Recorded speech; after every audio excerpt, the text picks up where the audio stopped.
My name is Tony Litt. I'm the MD of Sunrise Radio, and it's my immense pleasure to bring you the official Sunrise Radio podcast. We are the #1 commercial Asian station in the United Kingdom, with many firsts to our name, and we continue to be the voice of British Asians who have given us their love and loyalty over 30 years. It's a legacy we cherish and a responsibility that we don't take lightly. Our aim has always been to entertain the listeners with the best of Bollywood and Bhangra, while also addressing their concerns. A real voice for the community, a vibrant community, and a great nation. We are proud to be British and Asian. This podcast is a compilation of some of the things we do on the station, with a stellar lineup of presenters who each have their own personality and style. It's entertaining, informative, engaging, and we hope you will enjoy it here as a podcast if you are unable to tune in to the radio. Don't forget to subscribe and tell your family and friends about this podcast, and do leave us a comment on what you think. We'd love to hear from you. All the best always. Team Sunrise. It's a Thursday morning, yes, almost Friday. Welcome along, good morning to you. It is the Breakfast Show on Sunrise Radio. Raj Ghai is the name. I nearly said it's the game. Yeah, Raj Ghai is the game. Let's play a game of Raj Ghai, come on. The greatest station, radio station in the world. Sunrise Radio. Let's listen to 3-year-old Zanish from Oxford. Oh, beta ji. Yeah, very good. Hare oh, bapu ji. Karo, kabhi garam, kabhi garam,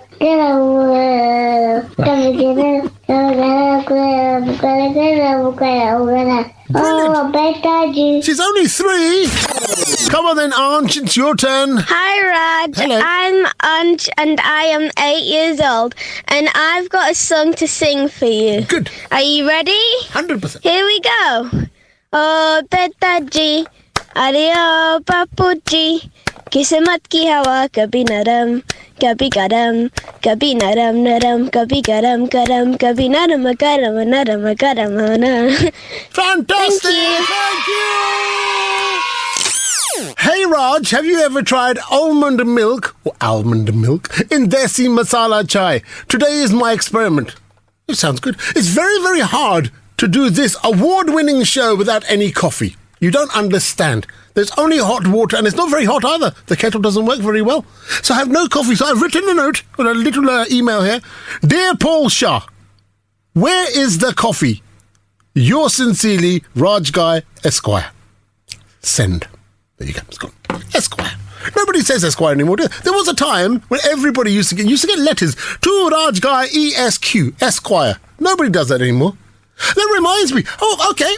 Hang on. Who remembers this? Back in the day, many, many moons ago, if you're kind of towards my age, in your early 40s, you'll remember this. When you used to go and get videotapes, and there would be the ad. There would be an ad for Esquire shops. Do you remember that? Esquire, do-do-do-do-do-do, Esquire, shop at Esquire. Who remembers that? I'm sure somebody does. Let me know if you remember that.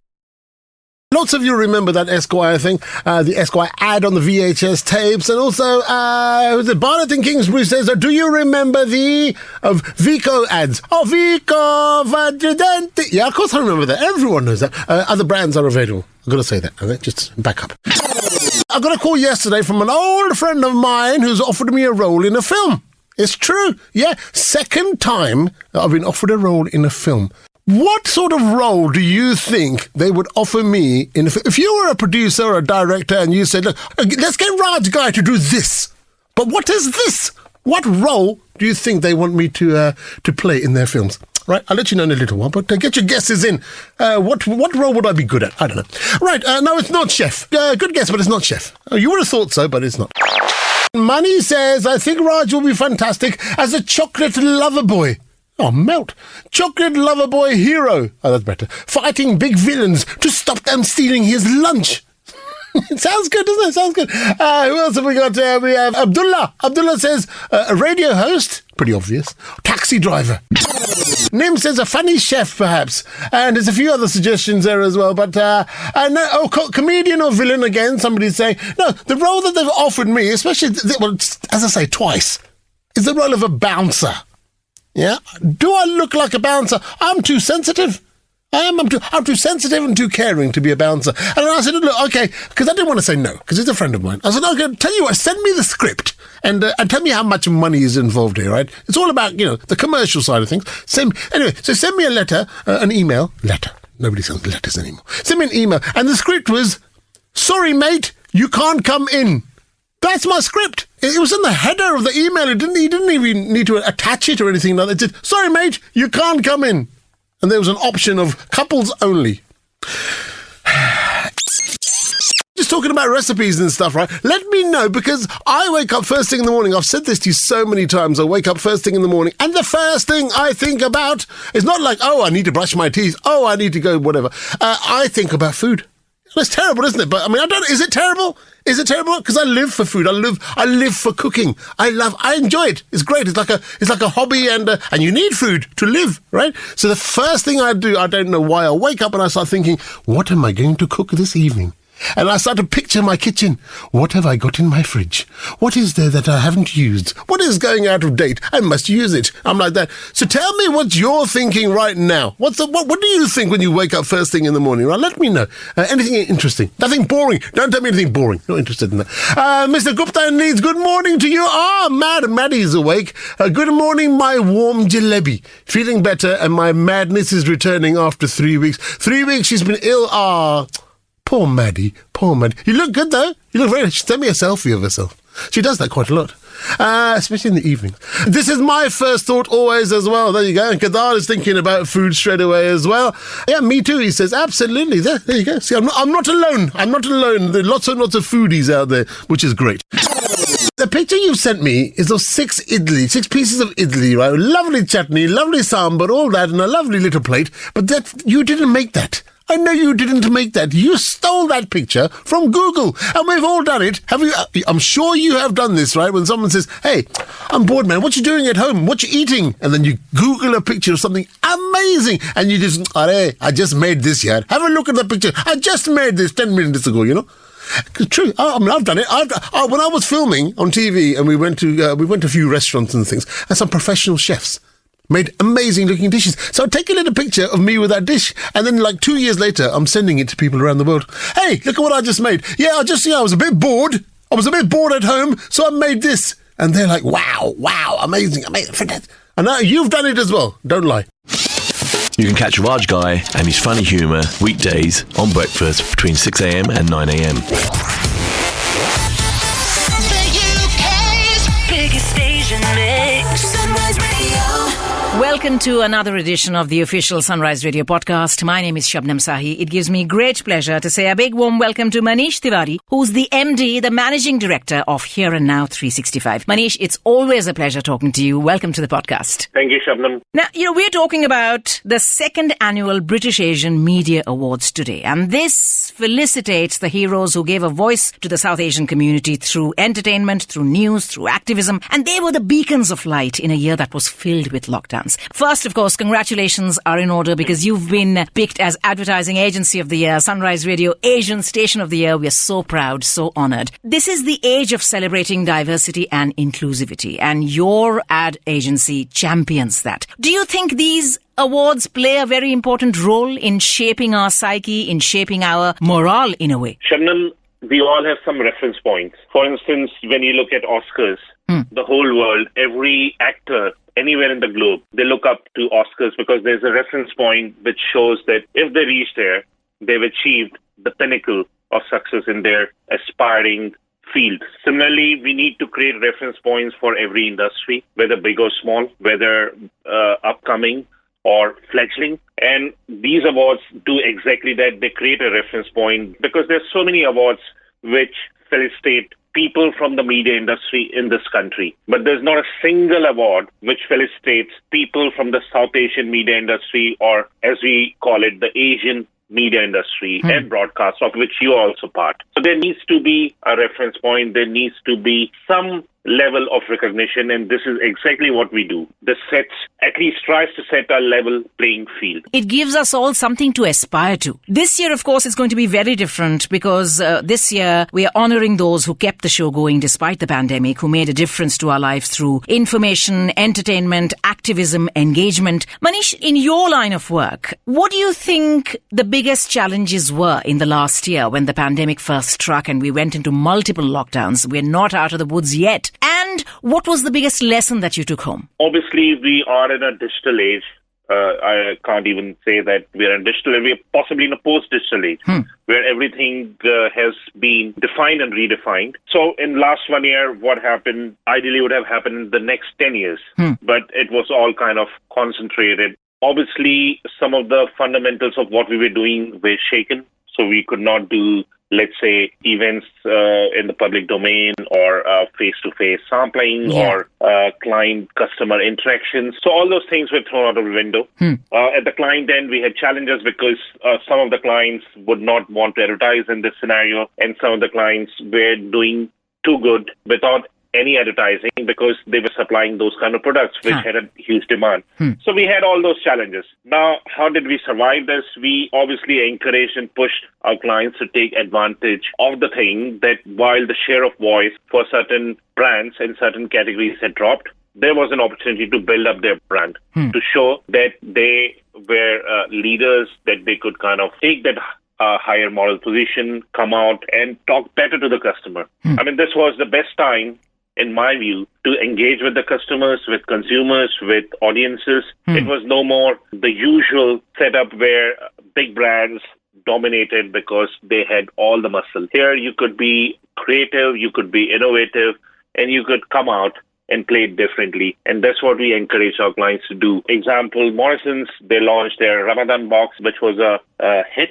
Ramadan box was basically during the pandemic, they could send these boxes directly through online shopping to people who were fasting. So that was a great innovation. Similarly, Elephant Atta Vitamin D, they launched an atta with vitamin D, which was again a perfect thing to do, a new product development at the right time. So these are the opportunities where we kind of encourage brands to play full out, to try and kind of use and leverage this opportunity in a positive way. What do you think is the biggest lesson you learned? Because, Manish, they often say that it is only during hardships that you realize A, who your true friends are, B, whether or not you're capable of innovation. So if you were to ask me in marketing terms, there's one word which we've been kind of throwing at each other, which is innovation. That is a fundamental and a basic tenet of all businesses. And I kind of pandemic taught us that if you don't constantly innovate, and again, innovation is not about only building products, but it's a way of working. So it's how you improvise on day-to-day working, how you kind of constantly retune things.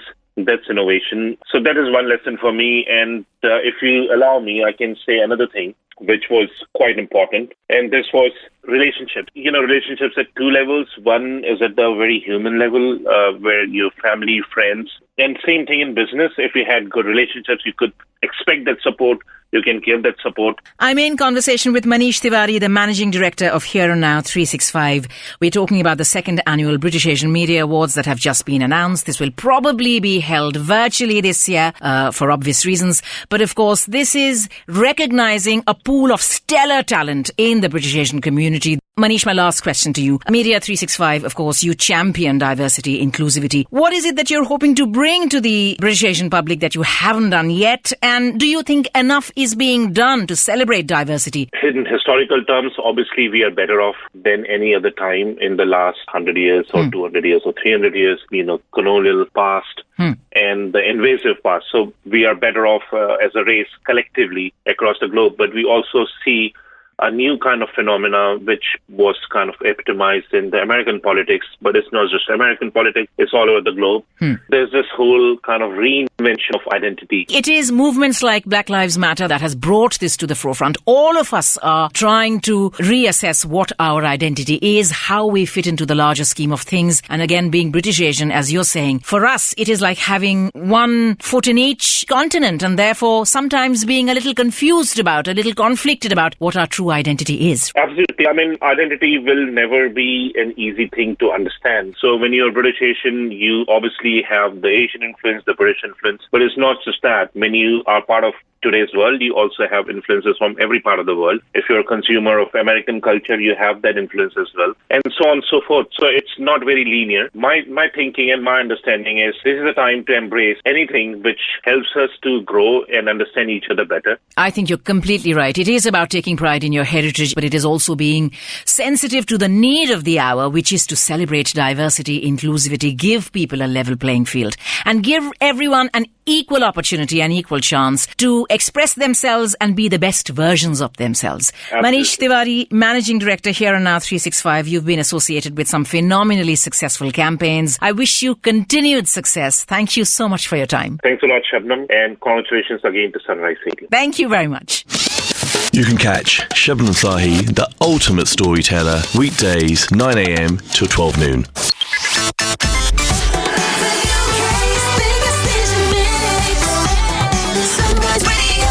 Hey, Anushka Arora here. Welcome to episode 3 of the official Sunrise Radio podcast. Now, this week I bring to you a very special interview. We've discussed this guy many a times on the show, and I think one of his recent performances really impressed me. Yes, I'm talking about none other than the man himself, Sunil Grover for Tandav. Now, please note this interview took place before any controversy or any changes that were made to the show.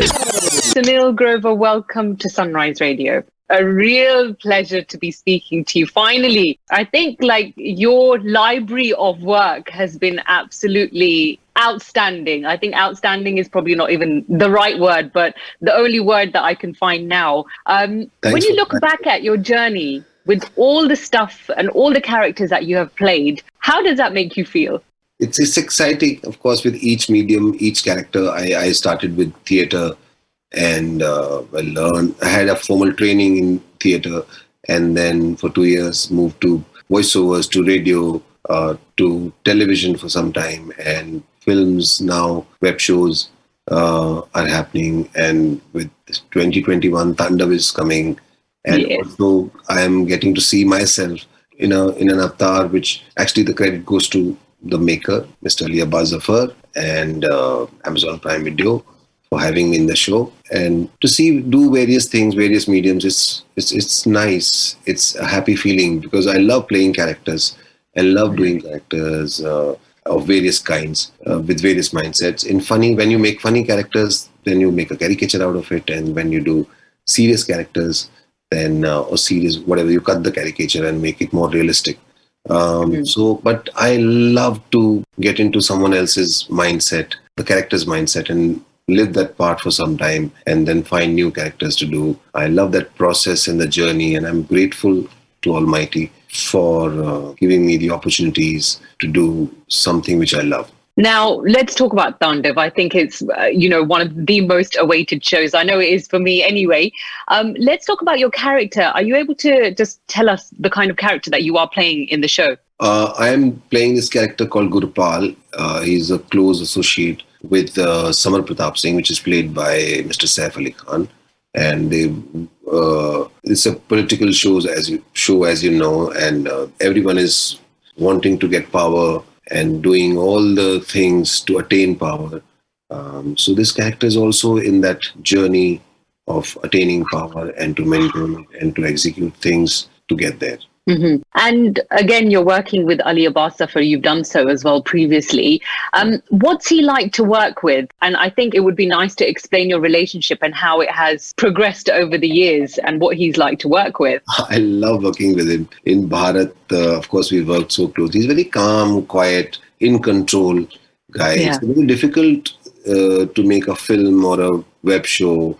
I think it's easier to make a C-Link than a film or a web show, because you need so much to manage 200 people, you to work on a script for a year or 2 years and then understand each and everything, technical, creative, logistics. There are restrictions of sometimes limited time on sets. You want to shoot a scene in a certain way, but then the time doesn't allow, the location doesn't allow. So many practical and creative issues to handle that, to do everything and to stay calm like Mr. Ali Abbas Zafar is. And he's very, he comes across very serious guy, but it's very funny actually. He's very sarcastic and keeps laughing and it makes other people laugh and very in control. So it's always fun working with him, and I look forward to work with him.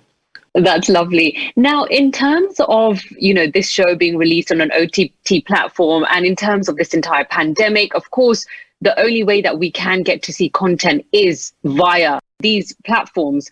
Do you feel that like everyone is now jumping onto the OTT platform because it's becoming really big? Do you feel like this is the thing at the moment? And what do you feel the future of cinema is? Like, is anyone even going to go to the theatre after this pandemic? Or do you feel like, cinema will still have its charm? All the mediums, which were new mediums at one point, there was only radio, and then came films, and then came television. Now OTT relatively new medium, everything stayed. Radio has got new dimension, but it's still existing and people love it. While driving or sitting at home, radio is being played. They do not, the half attention is required. Your eyes can do something else and still listen to the songs and talk the RJ is doing, or interviews or ads or whatever. And then came films. People thought that now films have come, nobody would go to radio. Radio still exists. Television, satellite came, and then people thought, oh, now so many channels, people have modes of entertainment, and people still went to cinemas to watch good films, and so everything existed. It's a relatively, as I said, new medium OTT. The kind of stories that you couldn't tell in cinema, or you can't, or on television, you have the liberty of time, of your creative freedom and expression. So I think various creative minds who didn't have platforms, who had great stories to tell. So this gives the liberty, and I'm happy and excited that there's more work for people who do. And at the same time, for audiences, there are more options. They can now sit for hours and watch a long series if they like. So that's beautiful. Yeah, I agree. Definitely agree with that one. What's one thing that you want the viewers to take away from watching Tandav? What's one thing that you would say? I say entertainment, of course. They should be entertained. And hopefully, fingers crossed, that they like it so much that they want second season. Season 2. वो तो मैं अभी कह रही हूँ, वो तो होगा ही होगा. It has to be there for sure. I think the star cast is I'm very happy unreal. The way people have responded to the trailer. Yeah. It's massive and very warm. Warmly, people welcomed the trailer and they gave immense love. And I hope they like the show as well. For sure. I think the trailer speaks volumes. It looks fantastic. I'm eagerly awaiting for the show to begin. I've been talking about it on my show so much. Like, come on, this has to be really, really good. So some high expectations from this show. But post Tandav, what sort of other projects are you working on that you can talk to us about? There are a couple of things which are lined up and I'm doing. But today, since we're talking about Tandav, let's... Lovely. And Saif Ali Khan, I think it would be wrong if we didn't speak about him today. What was your experience like working with him? Such an honor to work with him. One, because it's such an experienced actor who has great body of work and who has done various kind of roles. And, the most beautiful part about him, he works so hard on his character, on his role, and he gives his 100%. He comes prepared to the sets. He's learned his lines. He's prepared with the scene. He understands the script well. And he also is very funny and he laughs a lot. And we had instant connection because my track is with him. And we spent so much time together on sets and we laughed a lot. And it never made me feel that he's such a huge star. It's just lovely. That's really, really nice to hear that. Sunil Grover, thank you so much. We wish you all the best and really looking forward to this show. Thank you so much. Thanks a lot. Thank you. Listen to our Bollywood queen, Anushka Arora, from 12 noon to 4 p.m. weekdays on Sunrise. The UK's biggest station mix. Sunrise Radio. So here we go. It's another brand new exclusive interview for our Sunrise Radio podcast. It is Paul Shah Talks Bakwaas with Mr. Bally Sagoo. Hello there, Paul. How are you? Hey, I'm good, mate. How are you? I'm good, man. I'm good. It's always good to talk to you, man, but yeah, I'm good. Okay, so the way this interview goes is like this. I'm going to ask you a bunch of questions. You have a chance to pass on any of the questions, but you only get 5 passes, okay? Which is more than anyone else has ever needed on this podcast. Okay. People usually use 1 or 2, but let's see. But just from the short conversation we had before we started recording, I got a feeling that you're going to be answering most of these questions. I got a feeling. Right. Okay. Okay. All right. Let's see that. Let's see how you get on anyway. So let's get started. Your full name, please, sir. My full name is Baljeet Singh Sagoo. See, I didn't know that. Yeah, everybody knows that, man. It's that, Sagoo surname. Bally's always short for something. Balder, Balwant, Baljinder, Baljeet. So yeah, Baljeet Singh Sagoo. Okay. Age? You're not going to pass this early. As old as you want me to be. Listen, mate, I'm not hiring your services for something illicit. We're having a conversation here. So if you want to say pass, you can use your pass and your age. But I'm not sure if I should use it at this early stage. Just do it, man. It's fine. Do it. You're okay. In my 50s. In your 50s. 50. Okay, just tell me when I get to the right number. 51? 52? 53? 50. Oh, you know what? I'm just going to search you on Wikipedia. 1 second. Oh, my God. No, okay. Bally Sagoo. Oh, my God. You have to do this. Why is it some visa application? Baljeet Singh Sagoo. Oh, yes. Born 19th of May, 1964, which makes you 56 years old. Something like that, yeah. There you go. Okay. Fair enough. Right, so tell me, first of all, how did you get started in this crazy business? Jesus, going back in the days, really, from school days, I mean, I was doing a lot of mixtapes and stuff back in the 70s, selling outside the college in Handsworth. Yeah. And yeah, I was always, bedroom producer, mixer kind of thing. And then I just progressed from there, started doing a few gigs here and there, and then doing a lot of bootleg mixtapes. Yeah. And then I got my first break in the late 80s, really, when I first released my first track with Monkey Singh, Hey Jamala, Tu Tak Tu Tak Tu. Yeah, that was the first track.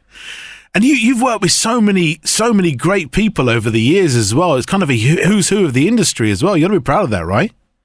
Yeah, I mean, I'm so grateful that I've been able to work with the best of Bollywood as well as, the Punjabi guys. And, and it's the same thing with new people, I mean, every singer to me is important and special. And, yeah, I mean, I've been very lucky that I've worked with some of the real big guys. Yeah. If you weren't a music producer, what would you be doing? Probably an ice cream man, really. Ice cream man? Yeah, I've always had this thing when I was at school as well. I like the whole ice cream man job, man, driving around, just playing my own tune and selling ice creams and just driving around the streets, man, just chilling, You can only do that in the summertime, Bally, I actually wanted to be that when I was at school, and my mum and dad weren't believing me. I said, I want to be an ice cream man so I can work and where I want, go where I want, play my own music on the actual, the van. Yeah. And just sell ice creams because I love ice cream. Every single person in the world has got a song that they're embarrassed that they like. So this song for you can't be a Bollywood song, can't be a Punjabi song, an English song, something that if you say right now, people will never believe that you like to listen to this in your car when you're trying to unwind. What is it? Oh, I couldn't think of one on the top of my head now, An English song it's got to be. Yeah. That I like, but I'm embarrassed to say that I like it. That it's that one song that you're just embarrassed to listen to, but you just love singing along to it. It can be ABBA, Dancing Queen. It can be YMCA. No, I actually like ABBA, Dancing Queen. You do? Yes. I like ABBA tracks, man. I mean, back in the 70s, come on. Major compositions, major songs. I mean, who does not like ABBA songs? Okay. So you're going with ABBA, Dancing Queen is what you're going with, right? Oh, hell yeah, anytime. I mean, to be honest with you, most of ABBA songs. Okay. Favourite food? Favourite food, probably makki roti and saag, my mom's. There you go. Can't be beaten, can it? Mum's cooking Well, can't no, be I beaten. mean, you can go anywhere in the world, really, but, that's always going to be the one dish that I think, if it's done properly, then, yeah, you can't refuse it. Or aloo wale pronte. Okay. Are you able to cook? I'm a very good cook, apparently. But, yeah, I do. I enjoy cooking. I'm a bit of a chef. What's the best dish that you cook? I do so many different dishes, really. I do really, nice curries. I do nice chicken curries, mutton, lamb, roast dinners. I experiment in the kitchen all the time. I love cooking for my friends. I'm glad you said in the kitchen at the end of experiment. Yeah. I actually enjoy cooking, and a lot of my friends always say, "You're a good chef, man." I said, "I'm okay, not bad. I mean, I'm okay in the kitchen. I'm quite comfortable. I can do my Well, there's thing, only one way to find out, isn't it? You got to cook something and send it over to Sunrise, then we'll find out for you. Anytime. I Yeah. enjoy it. I actually enjoy it. I don't mind spending hours in the kitchen, and I don't mind cooking for so many people. I enjoy it. Okay. Have you got any pets? No, I don't. I used to, but I don't anymore. What did you have? We used to have a little dog, Pug. Yeah. I'm a dog guy myself. Yeah. Kids? Yeah, I've got 3 kids. 3 kids. What do they do? Well, my one daughter, she's the youngest, she's studying. The other 2 have left college, uni, they're not doing their own thing. So, yeah. Okay. Any of them got music aspirations? I hope so. They all like their music. They all do their own thing, Okay. My little girl, she's heavy into the R&B stuff. Oh, okay. Yeah. That's interesting. Married? No. Not married. Good for you, mate.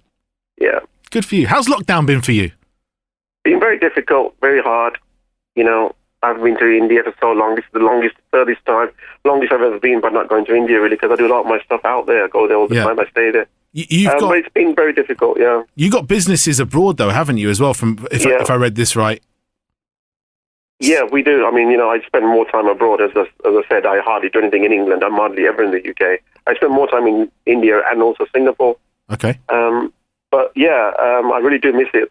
But, I've always got my laptop. I'm always traveling in lockdown and no lockdown. As long as I got my laptop and my headphones, I'm okay. But I think the advantage of being locked up this time in a lockdown has been that I've been able to finish my album, and that was pending for quite some time. Okay. Out of all the people that you collaborated with so far, what is your favourite collaboration to date? This is a really difficult one, really, because I've worked with some really, really amazing people, really. But I think right at the top of the pile would be, Nusrat Fateh Ali Khan. Just that whole moment for me, in 1991, Magic Touch. Do you mind me asking? So when that track actually happened, were you sent the vocal, or did you guys actually were in the studio at the same time? No, we spent the whole day recording the whole album. Paul, Nusrat came from Pakistan in Sunday afternoon, and I became friends. And then I went to Pakistan, and then was with him in his house having dinner and stuff. We collaborated on the whole album, Magic Touch, in 1991. It wasn't vocals sent; he sang for me. I told him what to sing and on what tempo, and gave him all the instructions, and then every song was done, dubbed in the studio, and then I spent the next 6 months doing the project. Who is the least favourite person you've done a collaboration with? That's not really a fair question to ask, is it? Really? Well, I think it is. I think it is. The least favourite person of mine. I mean, definitely I would pass on that because I can't say what? You're going to pass on that one? After everything I've asked you so far? I didn't like working with this one person. No, you can say it. It's just a podcast. They ain't going to hear it. Doesn't matter. No, I mean, they're all great for me. All these people that I've worked with, they've all been brilliant singers. But there is someone, though, right? Not really. I mean, otherwise I wouldn't record the song. I mean, I have recorded songs where I don't like a song or something, and I don't feature it. There's been many singers that I've recorded like that don't make the album. I don't. If I'm going to record 20 songs, I record 30 songs, and then I make it into a 20-track album, and some of those songs don't make it on the album. So yeah, but there's got to be someone that you work with that you thought, oh God, I'm not working with that person ever again. No, honestly speaking, no. No, not really.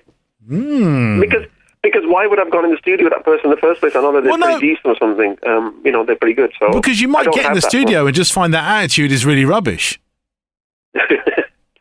Or you could find that this person's a complete and then that's why you're thinking that maybe I don't want to work with this person again. Well, luckily for me, I've not actually been in a situation. I've been in a situation where I'm not happy with someone singing, or they're not singing very well. But it's mainly with people that have not got a name. I mean, it's happened so many times to me in Punjab, when I've got auditions and I've got a lot of singers, and I'm like, come in and sing, and they sound awful. I'm like, right next, and happens a lot. But they're not like famous named people. Like normally, if someone's pretty decent, they should be able to sing the song. But no, I mean, I've not really got like, I've worked with this person and, I recorded the song, but they were being so difficult to work with. That's not really been the case, really, with me. Okay. So I'm going to ask that question in a different way, and let's see if you can answer it the other way around then. So before I do that, who would you want to work with that you haven't worked with so far? Well, I've always wanted to work with, obviously, Lata Mangeshkar. Obviously, she's no longer singing anymore, but I've always said that. And the other person would be Gurdas Man. Okay. I've not worked with Gurdas Man. You're the second person to say Gurdas Man to this question, actually. Yeah, I mean, I know him. I've met him so many times. We've sat down and had discussions, and he's always been like, I would love to do something with you as well because of what I've done with Nusrat and recorded so many songs. So, never say never, but definitely at the top of my to-do list would be a collaboration with Nusrat, with Gurdas Man. Okay. Right, here's this question then. So, based on their reputation in the music industry, who would you never, ever want to work with, from what you've heard? Who I would never want to work with? Yeah. I don't know anybody that can't sing. That's half of the UK industry, isn't it? Probably. Anyone that I think can't sing, I wouldn't want to work with them, really. I'm not one for like the whole the guys that got so much auto tune and stuff, and then they can't sing a single line in tune or something. But there's very few people that I would like to work with, and that's basically it, really. There's very few people that I think, oh, he's good that I should work with, or her. I've got my favourite vocalists that I do like, and I think they're pretty decent singers, You should become a politician the way you're skirting around these answers. No, it's just the way it is. I mean, I'm not interested in if somebody's not a very good singer and say, well, I don't want to work with him because he's really bad. I mean, I just don't want to go there. I'm more looking at people that I would like to work with or collaborate with. That's more important to me. I'm very fussy about my vocalist. Okay. People say you like Simon Cowell, man. I mean, I go through auditions. I do see who can sing good, and preferably without any, tuning. And, most of any of my songs, you don't hear some crazy effects on the tuners. I don't use them. Okay. We're getting to the end now. So when's the last time you were in a punch-up, and what happened? Oh, my God, this is going back many years ago. I had a punch-up with Aditya Pancholi. Who? Aditya Pancholi, the movie star. No. Yeah, it was all over the newspapers. Back in the days, in the 90s, there was this, and afterwards he made up with me in a club somewhere, and he comes up to me and goes, "Hey, Bally, how are you, man?" I'm like, dude. I'm checking out a photo of this. Oh, he doesn't look big, I reckon. I mean, I've looked at your picture. No, he was the same as me. Similar height. He was a bit bigger than me, muscular than me. This is going back in the 90s, by the way. Did you? Mid-90s. So what happened? Did you punch him? No, what happened was we kind of like pushed each other up, and we were going to get into a little bit of a scuffle, and then my friends were all around me because he was touching some girl that was with us, and she was not interested in him, and no one was saying anything, and I thought I should just stop him because he was being a bit too much. And I just said, dude, just back off, man. She's obviously not really, and he just pushed me. Who the hell are you, man? Tell me that, blah, blah, blah. There's a bit of a scuffle like that, and that was it, really. And then it was over in a second before you know it. And then the next day, people were writing about it in the newspapers. I was like, what the hell? Wow. I didn't, it wasn't a puncher, but yeah, he was being very bad with this woman that was there, and I can clearly see that she wasn't even, liking it. And I just said, dude, it's fine, leave her. She doesn't, okay, appreciate it. So now things have calmed down a little bit with it. Do you reckon you could have taken him? Oh, I don't know, man. Maybe, he was the same height as me. I mean, he was a bit more muscular than me, but it was this is like mid-90s, yeah. If you don't mind me saying, you look like the kind of person that'll be a very scrappy fighter. Yeah, probably. I don't know. I mean, I can hold my ground. I'm okay because I'm quite tall as well, so that helps, Yeah, no, absolutely. So people in the scene, they go, "Oh, I didn't know you were tall." I'm 6'1". I'm not, 5'4" or something. I'm tall. Yeah. So yeah. Okay. And finally, well, before I ask you for the favour that I said I was going to ask you for, actually, no, let me add in this other question here. I've actually got a vinyl of Bollywood Flashback in my vinyl box. Is it worth anything right now, do you reckon? 70, 80 quid. We were just going through this right now. eBay, everything. If you got vinyls, hold on to them. They're trying to get hold of them left, right, and centre now. 60 quid, 70 I've got quid. Stir Crazy on vinyl. And Star Crazy. Sorry. I'm thinking of the movie. The movie, yeah. Yeah. So I've got that on vinyl. I know I've got Bollywood Flashback. I've got a few others of yours. We're gonna get it sorted out so you can sign them. So when definitely. But you know what? I don't have half of my vinyls from back in the days, the Sony days. I wish I can get hold of them. And I was looking online, and people are like, they're selling for like ridiculous price now. But did you know vinyls are coming back into fashion, which is really cool. I'm glad, really, because I've got the biggest record collection in the UK. Which leads me to my next question.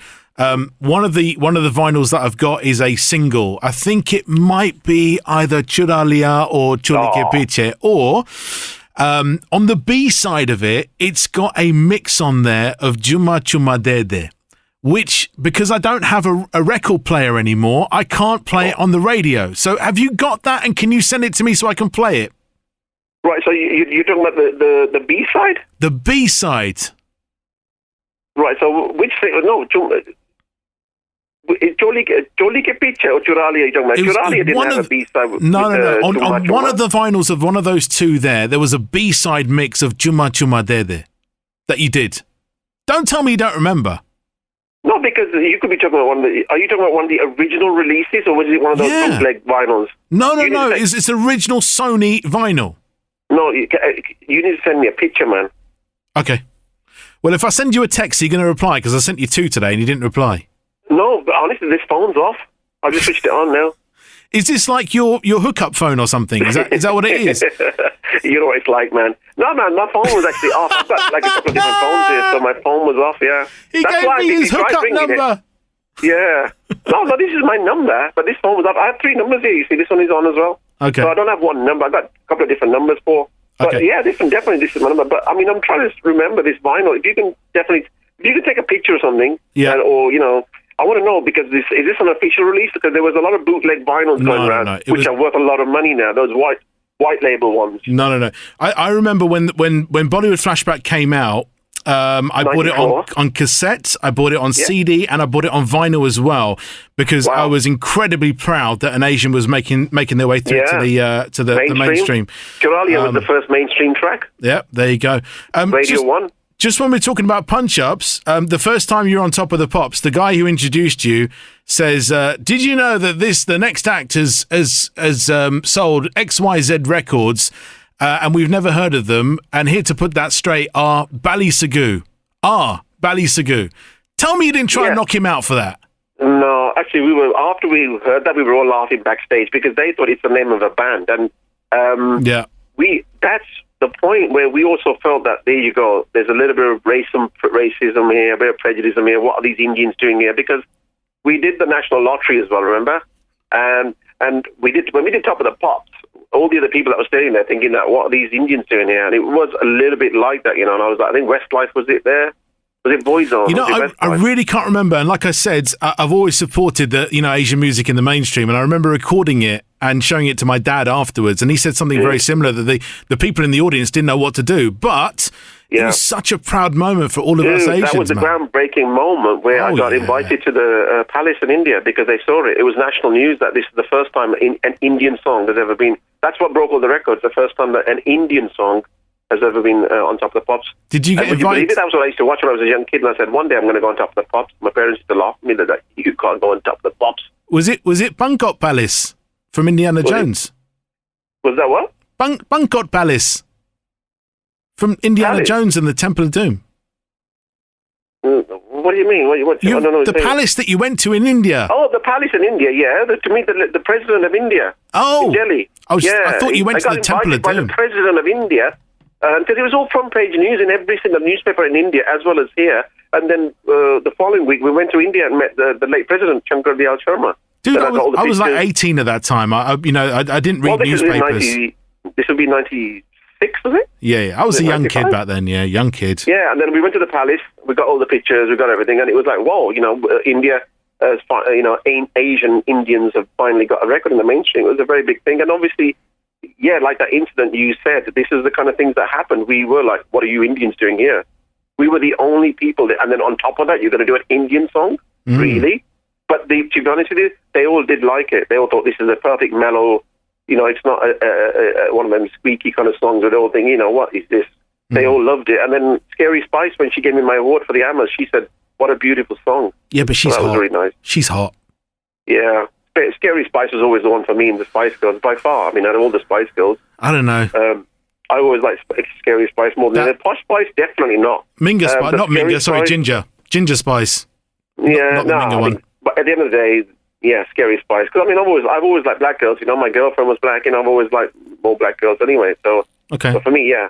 And when I had Scary Spice give me the award, I was like, I had a major crush on you. And Jazzy B was there, soul to soul, and he was like, big up Bally, man, big up Bally. And then he came to my studio and he took some pictures. He goes, dude, your album is the wall, man. It's thick. I was like, thanks, man. I'm glad you like it, man. So that's when we became really close friends since that 94. Because he came to my studio then, and I took more pictures with him, and it was all over Eastern Eye. It was all over the newspapers, and he goes, yeah, man. He goes, big up, man. He goes, Indian music crossing over to mainstream, and I was like, yeah, we got a lot of good music, and about time we got recognized in the mainstream because we're selling bucket loads of tapes, but not in chart return shops. Yeah, absolutely. Well, look, it's been great catching up with you, fella, and it's even better to meet you. Like I said, I've been a big fan for a long time. But look, if you're ever in London, pop down to us. Once the lockdown allows. Yes, of course, once lockdown allows. You got a new record out as well, haven't you? Yeah, Kinna Chona. It's a brand new track, very 90s vibe. A new kid from Jammu. I discovered his name is Vicky Marley. Vikram, his name is Vicky Marley. And yeah, it's really, really nice, really. It's got a very 90s sound to it, really. Typical from my Magic Touch, Nusrat Time, and my Gunjan Kinna Chona song. Yeah. So it's a very similar sound. I mean, yeah. And my new album has that sound. So if you like the 90s stuff, you'll like the new album, It's completely different than what's happening now, but then I thought, why not, The industry needs that, though, to be fair. Yeah, it needs some fresh air, and my song is that little bit of fresh breeze. It will be new for people, and it'll be old for people, so either way, you can get into it, really. And, if you were there in the 90s, you would definitely get into the vibe. You're like, whoa, this is that real soul-to-soul vibe, that whole 90s vibe with Lisa Stansfield, and, you're obviously a lot younger, but that was the predominant sound in those days. I love it when someone says you're younger. I'm only 43, but yeah, anyway. But yeah, you're younger than me, so... But yeah, you were around in the 90s, you could appreciate it. When you're like 25 or something, then I can imagine it. You'll be like, well, I didn't... And you missed the best music then, If you didn't hear the music in the 90s, then you really missed it. Yeah. It's great talking to you. Thank you. Good luck with the song and good luck with the album as well. Anything else you want to plug quickly before we head off? Well, obviously just, tell people to go and enjoy, look at the song, watch the song on YouTube, my channel, Fresh Dope Records, and keep supporting, obviously. And then the new album, make sure, check it out very, very soon. Thank you very much. And I'm going to send you a picture of the vinyl, the back of that vinyl. Yeah, I'm interested to know because it's bugging me, I don't think you have an official one. You have one of the bootlegs. Is it a bootleg? And if it is, dude, that is like gold dust, Because the official ones, they didn't have that on the B-side. And you're saying on the B-side? There was definitely a B-side to it. There was definitely a Chuma Chuma, their remix. And it was amazing. Just take credit for it. Just say, Paul, I did it. No, but the thing is, that there were some bootlegs going on, and it was Churalia, right? It was either Churalia or Choli Ke Piche, one of the two B-sides. Choli Ke Piche was an orange cover. It was what? Orange. It had an orangey, yellowy. It had an orangey kind of tint to it. So this was a kind of a red cover. Yeah. So you're definitely talking. I'm sure you're talking about Choli Ke Piche. It's got like a patterny reddish kind of color. Yeah. There's no picture. It's just like a pattern. Yeah. No photograph. It's just a pattern. Whereas Churalia is predominant because that's my ex-wife on the cover, man. So, but yeah, you got her eyes on the cover. So if it's the eyes, that's my ex-wife. Okay, fine. Yeah, that's Churalia. You're talking about Choli Ke Piche, but definitely take a picture, and I like to see that. Okay, text me your email address, and I'll sort that out in the next day or so. Okay. I'll text you, and then you can email it to me, and I would definitely love to see that. But yeah, for sure. And keep plugging, man. Keep supporting. Play the tune. Play the tune. Absolutely. Thank you very much, sir, and good luck with everything. And always, whenever you are in London, give us a shout. Come down. We'd love to have you. Thanks, Paul. Take care, buddy. If you like a dry sense of humour, listen to Paul Shah on Drive, weekdays between 4 p.m. and 7 p.m.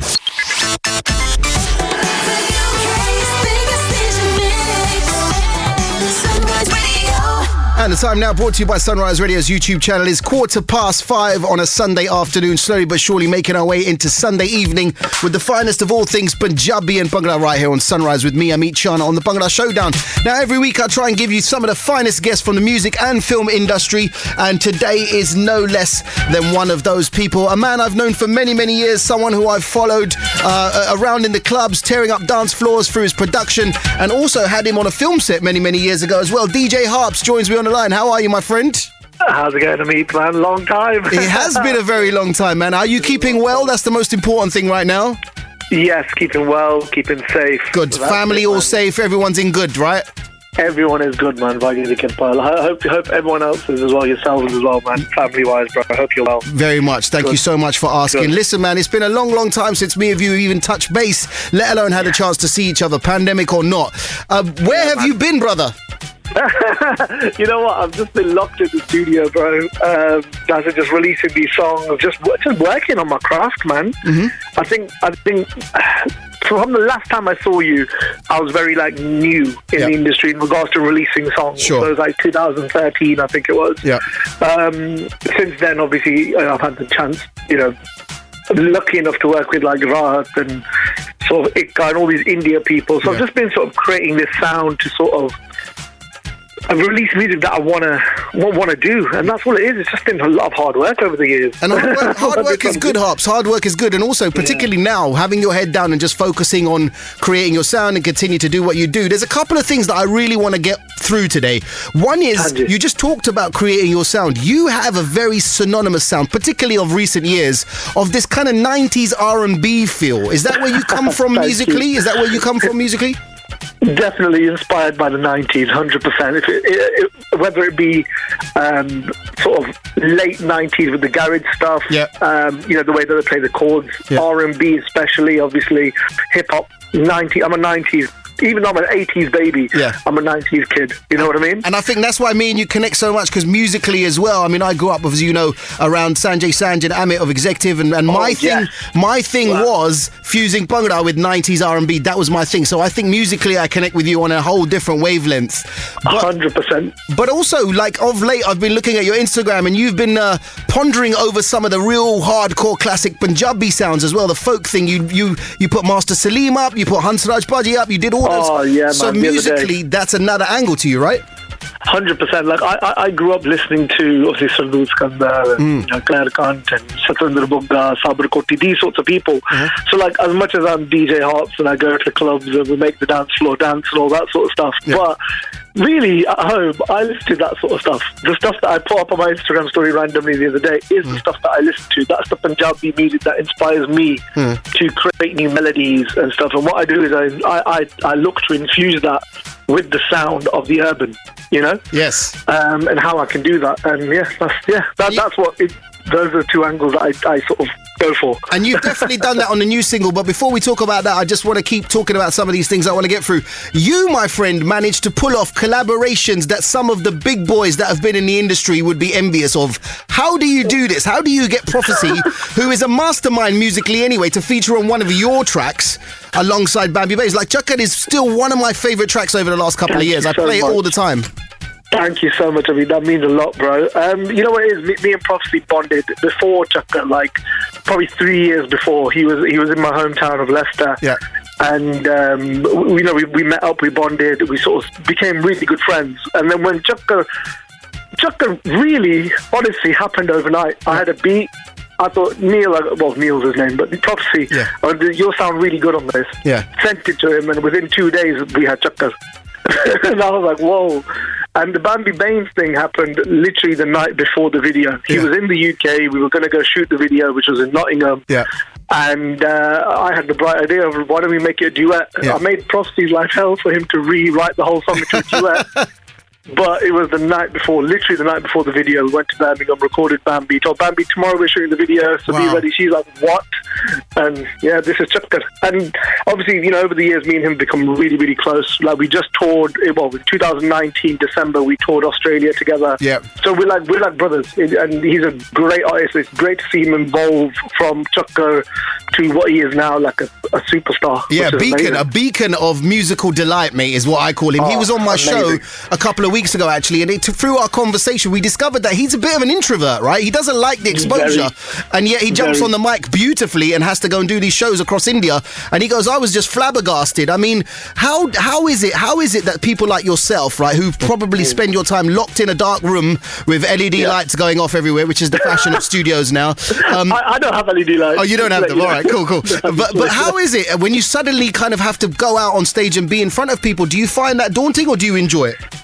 You know what? At first, I found it daunting, but now I think I love it. I think for me, it's like an honor to, like, these people have come out to see me.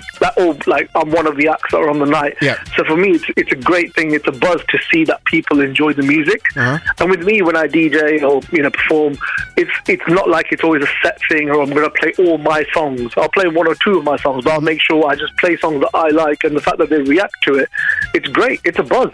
I love it. Which is great to know. And when, Harpz, do we get to see you? Because we always see you in videos looking very kind of sultry and moody in the background and posing for the camera as the camera does all the work. When are we going to see you hit the mic? Are you going to follow suit like many other music producers? I won't mention any names. Yeah. You know what? If I was going to hit the mic, I would have to practice how to sing for a long time. Yeah. I think just for the case of, like, sort of, I've been around such great singers, and sort of learned so much from them in regards to how they do their riyaz and how they sing, this, that, the other. I wouldn't want to just jump on the mic. I'd love to, because I think of melodies all the time, and sort of thing, but I don't think I'm ready to do that. So, let me just do the music. But it's still a possibility. Is that what you're saying? You never know. You never know. Everything is possible. If I sound like Salim, I'll do it. If I sound like Salim, I'll do it. Dude, if you sound like Salim, yeah, exactly. Then you deserve to be on the mic. That would be wicked. All right, now let's get to this brand new single, man. When I saw this pop up on my timeline, there's a couple of things that jumped out at me. Firstly, how do you get Kalika Kapoor on a song? Let's talk about that first. Go. So Kanika and me, we've known each other for a long time. The first time I met her was the Asian Music Awards back in the day in London, when she released the first Chugni Ji. Right, so we connected then, and then over the years we've become like just friends, cool, passing, oh, how's it going, Kanika, you're right. Literally a year ago, we literally hit each other up on Instagram, like, oh, how's it going, Kanika, long time, you've been alright, yeah, how's it going, and it was just like, I'm coming to London. I was like, let's do some music. Okay. Cool. We sat down. This song, Long Nights, is probably one of the newest songs we've done. Okay.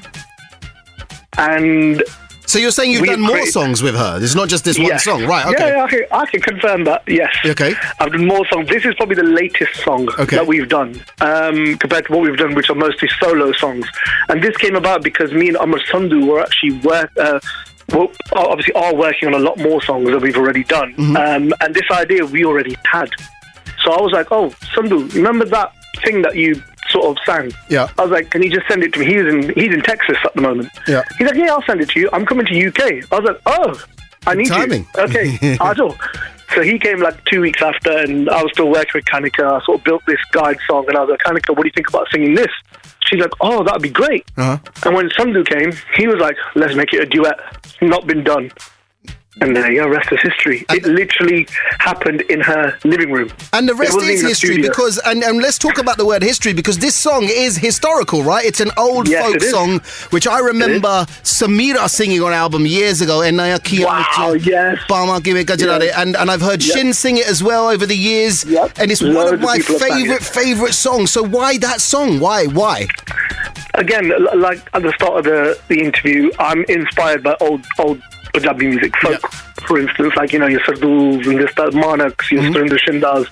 And Surinder Kaur is one of those singers. Oh, wow. Kale Rang Da Parambla, Akhiyan Stu Vasta, these are classics that she has sang. And when Sandhu sang the stai, the first bit of the song, I instantly knew, okay, he's given it a whole new light compared to when other singers do sing the song. They do amazing renditions, but they always sing the original version. Yeah. What he's done is he's brought it into 2021 into a whole new R&B feel, where you almost have to double check, is this that song? Is this the song that I think it is? And I have to say, it took me a few seconds to connect with this version of it, right? Because you kind of go, I recognised it, but it doesn't sound like the original. And so that was a definite conscious decision, right? Yeah, and then 100%. And we wanted to give it a whole new, as the cool kids now say, wave. We wanted to give it a whole new wave. And of course, when the hook line kicks in, you know what song it is. But the melody of the verses and stuff, you want to switch it up. And also, my mission was, when I first connected with Kanika, was to give her a new sound. Right. I didn't want to do what she's done and what she's really, really good at, which is obviously the Bollywood, the baby dolls, the Jubilee Gs, this, that, the other. I wanted to give her something which you wouldn't expect from her. And having a duet with Amar Sandhu on like a trap R&B song is like, what? It is intriguing. And was she aware of Amar Sandhu? Obviously, you said you've been friends for a while. Was she aware of Amar Sandhu, what he's done? Slightly. She's obviously heard Patakti and stuff that we've done and Mood that I've done with Amar Sandhu. Once obviously we met, they gelled, and it was amazing chemistry in regards to them bouncing back each other in regards to the song. But she wasn't as familiar as she is now to Amar Sandhu. Right. Well, listen, there's one more thing I need to ask you. What is KK Music, and why do you get to be the first person to release a single off of Kanika Kapoor's label? KK Music is Kanika's label. It's her new sort of little baby that she's created. And can I be honest, I'm lucky enough to be the first release on there. Lucky enough, and hopefully we have a lot more on the label as well coming very soon. But yeah, big up Kanika, man. She sort of went out there and fully committed, bro. Fully committed to the song and to you as an artist, which is really nice, right? When you get a pat on the back for someone that's achieved so much internationally, it's quite rewarding as well, man. Listen, I'm going to have to let you go, Harpz, but before I do that, I just want to find out what else is in the pipeline. You mentioned that you've done some more stuff with Kanika, and I know your Instagram recently said that you're going to go back to kind of doing a little bit more of the kind of Punjabi stuff again. Yeah, so basically, I have obviously more stuff with Kanika coming, more stuff with Amar Sandhu coming, a lot of stuff with loads of big artists on the way. I'm launching a brand new artist myself, because when I started, there was no one to help me. There was no one holding my hand and giving me advice. So I found a new singer. He's from Jammu, so he's like in the middle of nowhere. Okay. Right? And amazing singer, songwriter. His EP is going to be coming out very soon on my YouTube channel. So giving him a platform. And on top of that, yes, I'm bringing back the UK Bhangra sound. There's going to be 4 tracks, 4 folk singers like Bakshi Billah, Meet Malkeet, the people that you used to listen to in like 2012, 2013. Meet Malkeet, I haven't heard that name for a while, man. Exactly. And I've got all the songs. 3 of them are ready. 1 I'm just finishing off. 4 songs. I don't know what to call it, but it's going to be something to do with UK Bhangra, something nostalgic. And I'm just going to put it out in the world like, here's some UK stuff that you used to listen to back in 2012, 2010, 2009. And I'm always excited by that, because on the show I have a feature called Britain Still Got Bhangra, where I shine a spotlight on UK-produced Punjabi music. So we look forward to that, Harpz. I know that you've got something up your sleeve as well that's going to involve listeners and fans and artists and celebrities around the globe as well. We'll talk more about that when we get closer to doing it, and I know you've asked 100%. Me to be involved in that as well, so I'm looking forward to that. I want you there, bro. We had that conversation. 100%. We will do that. I'm just about to spin this brand new song, brother. Before I let you go, I want to wish you all the very best. I know you're struggling with a little bit of an eye situation, so I hope you cover well, and I look forward to having a proper Instagram chat with you very, very soon, 100%. We will be doing that 100% soon, and thank you so much for having me, Ameet, man. My pleasure. Really, really Congratulations, brother. DJ Harpz, all the very best, my friend. Thank you for your time. And for a slightly different flavour, catch Ameet Chana between 7 a.m. and 10 a.m. on breakfast at weekends. The UK's biggest station mix. Sunrise Radio.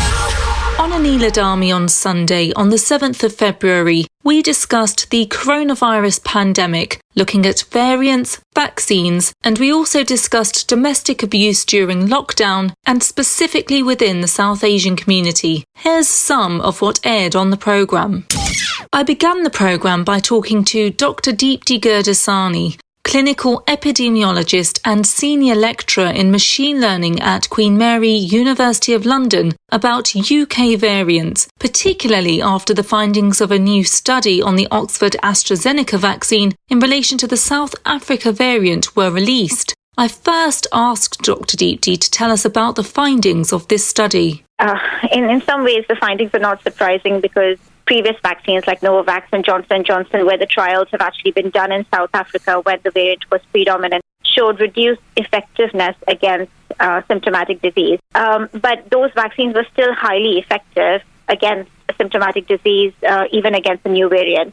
For AstraZeneca, these findings look quite preliminary on a small number, but they are still concerning. But having said that, most vaccines show higher efficacy against severe disease, so in preventing things like hospitalization and death than in preventing symptomatic disease. And because of the small numbers in the trial, we still don't know the efficacy in preventing severe disease. So many of us are hopeful that it will still be able to protect against severe disease, even if the effectiveness against symptomatic disease is much lower. Okay, and what are the other ones circulating? Sure. So there's the new UK variant, which we know is more transmissible than previous variants and potentially may also have a higher fatality rate, although there is a lot of uncertainty around this. We also have a few cases of the South Africa variant that seems to be slowly establishing within the community and has these mutations that we are concerned about in terms of effectiveness of vaccines, because in the laboratory they've been shown to escape immune responses directed at previous variants.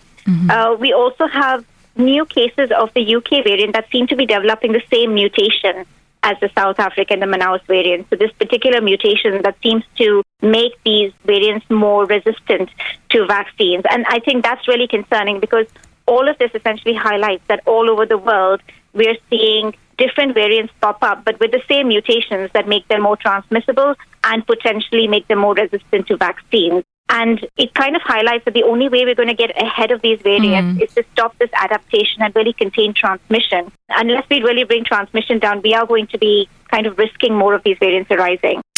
Earlier in the week, as the Mayor of London, Sadiq Khan, visited a temple in Kingsbury that had turned into a vaccination centre, I asked him what he was seeing in the community when it comes to vaccines, and we had a very candid conversation about mental health during lockdown. I'm really excited. I'm not sure if I've been this excited over the last 11 months because I'm at the Sri Swaminarayan Mandir in Kingsbury. We think this is probably the first temple in the world where they're rolling out the vaccine.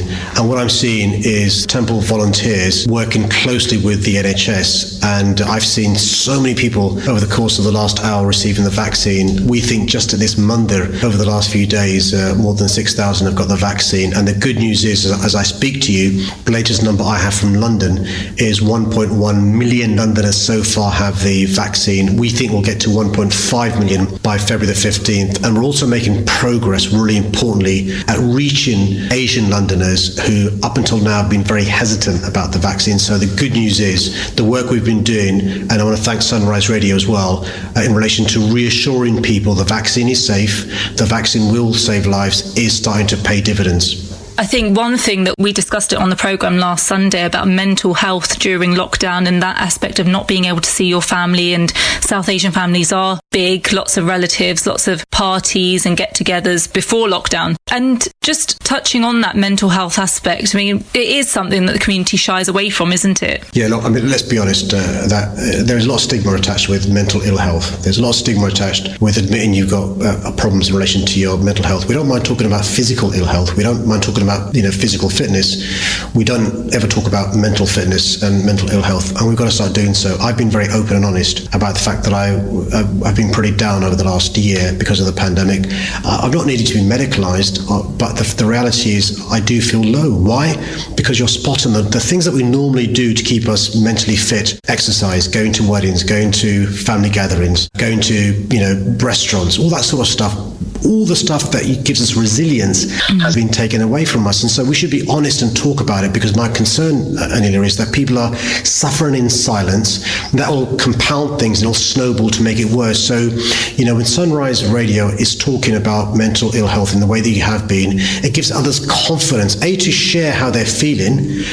So please talk to somebody how you're feeling, but also visit various websites available. There's something we've set up called Thrive London. There's also a Good Thinking app help. There's lots of help out there, and I tell you what, it's men in particular who bottle things up.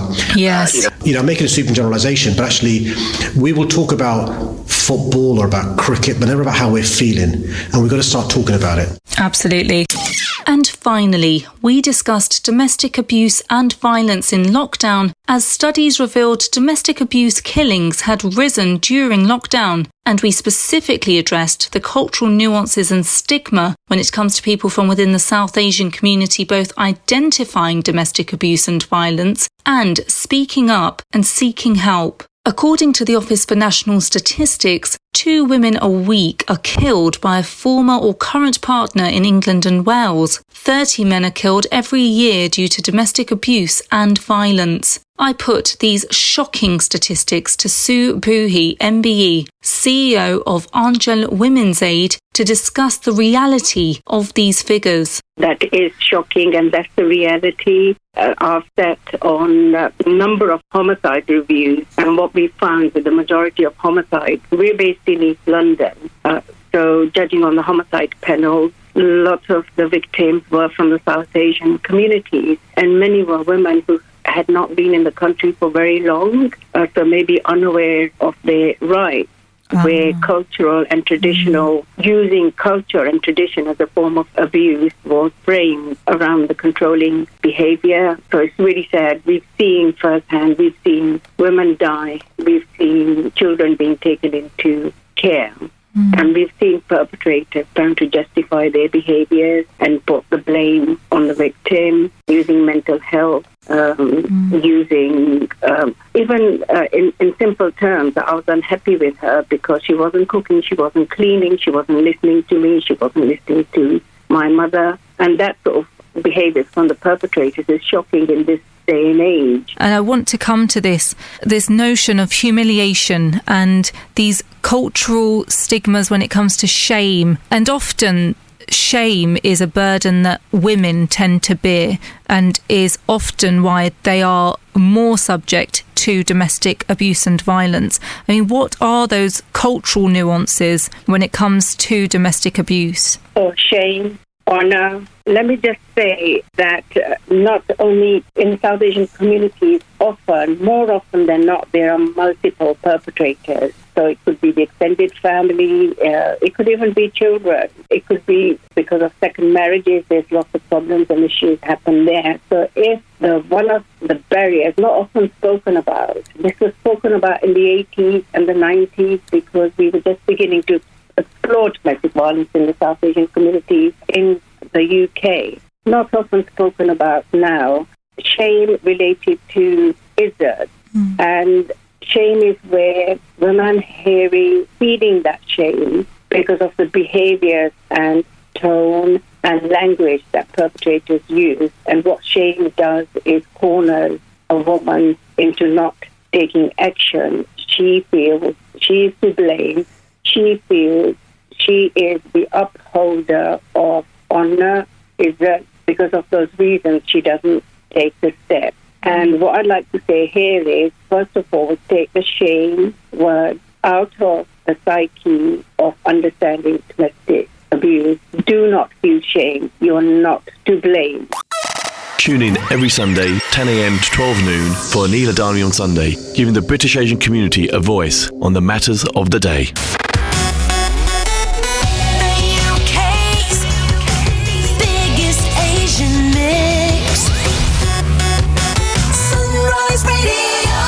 You're listening to Sunrise Radio, the UK's biggest Asian mix. I'm, of course, Ameet Sodha, your love doctor. It is time for the couples challenge, and I've got an amazing couple on the phone right now, and they are Such and Nikhil. I forgot to ask where they're from as well, but let's get them on the phone right now as well. Welcome, Such and Nikhil. How are you guys doing? Yes, doing good, thank you. How are you? Very well. Where are you guys from again? From Northampton. That's it. I thought so. I just want to say it and make a mistake. Right, okay, cool. So we're going to play the couples challenge. And as I understand it, Sush, you are going to go first and answer the questions. And while Nikhil's going to go out of the room so he can't hear you, and he's going to guess to try and see what answers you gave, right? Yeah. Excellent. Right. So is he out of the room now and not able to hear what you're saying? He has stepped out. All right. Welcome, by the way, as well. Is it your first time speaking on Sunrise? Yes, it is. Alrighty, let's do this. Anyway, so, okay, you're not nervous, are you? A little, but it's excited. You'll be fine.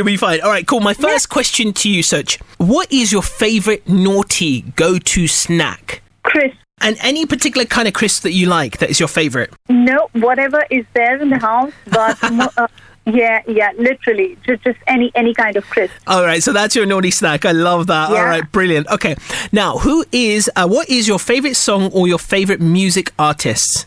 It is Bacha. So artist, you would say, is Badshah, yeah? Yes, that's right. Yes. Oh, nice. Love Okay. this song. Oh, beautiful. Good choice. I like Badshah as well. All right, number 3. Can you tell me one thing that is on your bucket list? Yeah, I mean, going for a good holiday, maybe Northern Lights, yeah. Wow, that's a good one. I love that. Oh, that's awesome. Okay, cool. I love that. Northern Lights. Going to see the Northern Lights. Brilliant. Okay. Yeah. Right. What would you say has been the best holiday that you and Nikhil have been on? Right, okay. So we have been to Paris the first time. So, it was really, really nice and magical. So, yeah, that's what it was. Lovely. Okay, let's see if he gives the same answer as well. But your final question before we go, your favourite film, Such Bollywood or Hollywood or otherwise? Oh, my God. Okay, that's a tough one because I'm not so much into movies. But DDLJ, yeah, I would say DDLJ. All right, cool. No worries. I like it. Alrighty, but let's see if he actually says you're not into movies. I'm curious if he'll actually say that. Let's see. So let's put him to the test. By the way, before we get him back in the room, right, Such, what will you do if he gets 0 out of 5? You tell me what the challenge is, because this is the first time I heard this show and I was just cooking and I was like, okay, we have to just, it was an impromptu decision that I just told him that let's get onto this show. So I have no idea what the punishment is. Or what it is. All right, okay, cool. No, well, it's entirely up to you, right? Because the thing is, he could get 5 out of 5, in which case you could potentially do a punishment. Who knows, right? So, but let's see. All right, cool. Let's put Nikhil out of his misery. Call him back in the room. Get him back in the room. Here we go. Let's see how well Nikhil does at this game. Okay. Here we go. Brilliant. Okay, give me a moment. All right, so while she gets Nikhil in, we've got her 5 answers. By the way, if you want to play along in the future, just WhatsApp me during my show and I will get you involved, right? See, it's very painless, very harmless. Right, is Nikhil there? Definitely. Yeah, hi there, I'm back. Nikhil, could you hear anything that Such was saying? No, I was in a different room altogether. Brilliant. Okay, cool. So I asked Such 5 questions to find out more about her. I'm going to ask you those same 5 questions and you're going to give me the answers you think that she gave. Okay, all right. All right. So what we decided is that if you get the answers, if you get like 0 out of 5, she's going to make you do the dishes for the next 6 months. Is that okay? I'm kidding. Don't worry. Nothing's going to happen. We just want to see how well do you know your partner. I haven't got a jingle for this game yet, but we're going to get one soon. I could just make one up right now. How well do you know your partner? All right, here we go, Nico. The first question I asked Such was, what is her favorite naughty snack? Naughty snack? Yeah. Okay. If it is Indian, it would be some kind of Indian namkeen like bhujia, or it would be some crisps or something. All right, so you think bhujia or crisps, right? Yes. All right, cool. No worries. Second question for you. What is Such's favourite song or music artist? Favorite song or music artist? Interesting. Okay. I think it would be somebody like Guru Randhawa, or I think she's off late taken a liking to Badshah's songs as well. Okay, cool. So Guru or Badshah, yeah? Yeah. All right, perfect. No worries. Question number 3. I asked Such one thing that was on her bucket list. And it could have been anything. And I'll give you a clue because it is quite a broad question. It was something travel related. A particular site to go and see. Okay, we've been talking of going either to the Maldives or somewhere north, the candid countries. All right, cool. So somewhere north, yeah? Or Maldives, yeah? Yeah. All right, cool. Question 4. The best holiday that you both have been on together, what do you think Such said? I think it should have been Italy. Italy. Interesting. All right, cool. No worries. That was question 4. And last but not least, I asked Such what her favourite film was. And it could have been Bollywood, Hollywood or otherwise. What do you think she said? Something with Salman Khan or Shah Rukh Khan. I don't know. And if it was one of those 2 actors, which of those films do you think she would have picked? If it is Salman Khan, then it would be Hum Aapke Hai Kaun. If Shah Rukh Khan, DDLJ. All right, cool. No worries. All righty, there we go. You have answered all 5 questions. Yes, and okay. in just a second, I'm going to put you out of your misery while I do the math. This is very this is very complex for me. Calculating 5 is very difficult. So let me just round this up. So 1, 2, 3, 4, 5. Out of 5, you have got. Are you ready for this? Drum roll. Yep.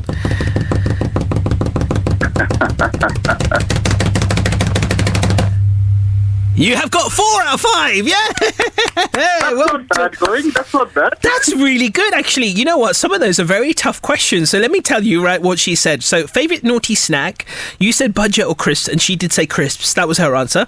Okay. Favourite song or artist? You said Guru Randhawa or Badshah, and she said Badshah. So that's 2 out of 5.